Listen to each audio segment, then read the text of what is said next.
Colombo Stock Exchange is organizing the forum taking place now in Singapore. Ranil Wijesinghe is the chairman of the Securities and Exchange Commission of Sri Lanka, and he joins us from the Ritz-Carlton Millenia, Singapore. I think we're all asking this. After the Easter Sunday bombing, how has the investment sentiment changed in Sri Lanka? Well, I think it's a clear indication that foreign investors continue to invest in the market, and their interest has not been taken away from Sri Lanka. And as chairman of the SEC, let me say that we are deeply committed to continuing on our journey to attract investment into the country. The country is not a new kid on the block, as it were, with regard to being a destination for trade and tourism, for foreign direct investment and foreign portfolio investment. In fact, at this very moment, our capital market is perhaps one of the most attractive capital markets in not simply the region, but perhaps in a larger region. And the reason I say that is market multiples, price earnings ratios are ranging from 8 to 9%. And banking sector, the strong banking sector, well-governed, well-regulated, well-supervised banking sector, the price earnings ratios are in the neighborhood of 5 to 6. So the market is attractive, and as I said at the forum a few minutes ago, our earnings are quality earnings. As a chartered accountant, I can clearly say that we follow international financial reporting standards so that the quality of earnings is often audited by no less than the big four accounting firms.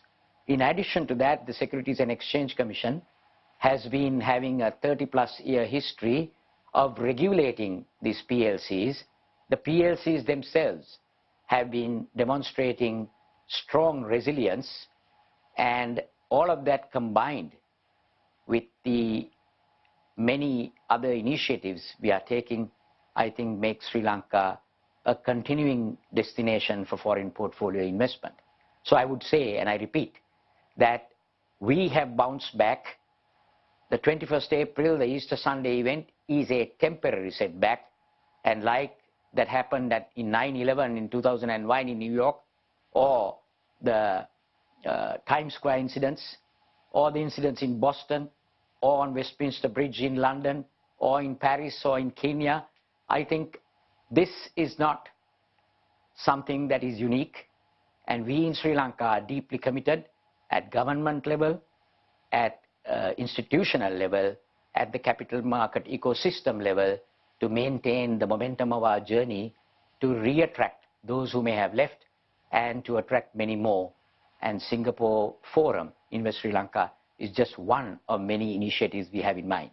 Well, as you mentioned, bombings such as we saw on Easter Sunday, that happens elsewhere, but perhaps, and tragic though they may be, in terms of upsetting the investment environment in Sri Lanka, possibly of much greater weight would be political uncertainty. We just saw what happened late last year, and that caused a ratings downgrade in the top ratings agencies of debt for Sri Lanka. So these are issues that investors might be concerned about, despite the massive opportunities that you just presented to us.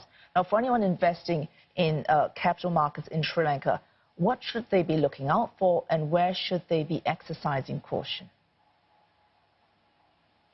Well, as you quite rightly said, in October there was political instability. But I think what the media as well as what the investing community should understand is through that process of 52 days, Sri Lanka has clearly shown that we are a very vibrant democracy. We have a very strong independence of the judiciary. It was not through violence or not through any other means that normality was restored in the country. Yes, there was a rating downgrade, and I'm not quite sure, and I would like to say without too much contradiction from aware sources, that that rating downgrade may have perhaps been premature. And I'm sure our governor of the central bank, Governor Kumarasamy, has gone public on that. So we are going to continue in our quest to re-attract investment into Sri Lanka. And I think the mere fact that, for example, take the London Stock Exchange.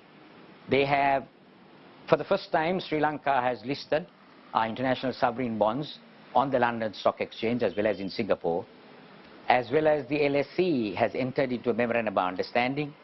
The LSE is initially a foreign direct investor.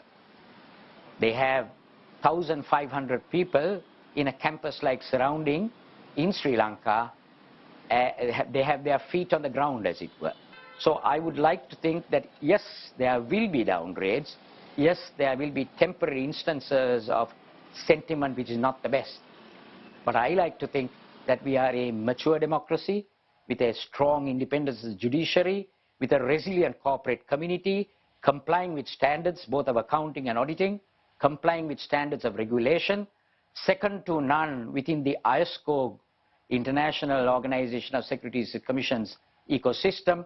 And I think we are here to stay as a destination for foreign portfolio investment, and we will weather the storm of the intermittent setbacks.